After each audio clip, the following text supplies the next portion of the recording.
Natanggal ko na pala yung female na ito kahapon. Tingnan na lang natin kung anong update, kung maganda ba.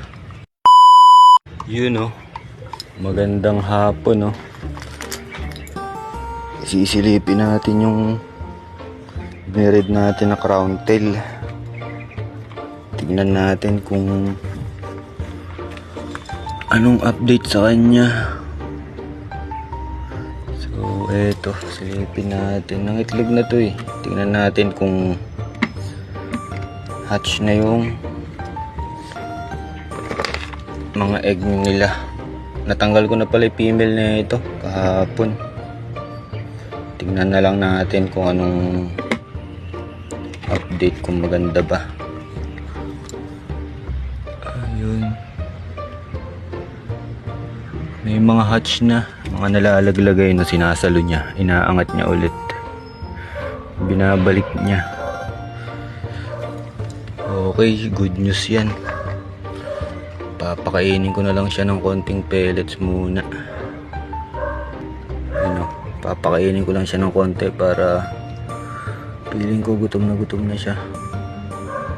Or para bago mag-hatch yung mga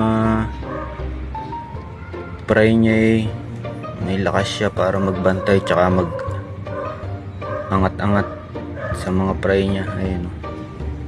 Chine-check niya lagi yung baba kung may mga bumabagsak na fry, tas inaangat niya. Mukhang magaling yung male na to, magaling to. Ayun o, chine-check niya. Tas babalik siya dito sa pagkain. So yun, mukhang maganda kakalabasan ng crown tail breeding natin. Medyo madaming lamok dito, ayun, nagliliparan.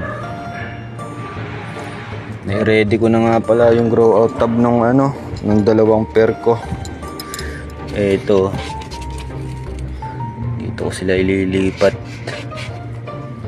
Itong crown tail, di-discard na lang siguro ako ng ganitong storage box kahit 100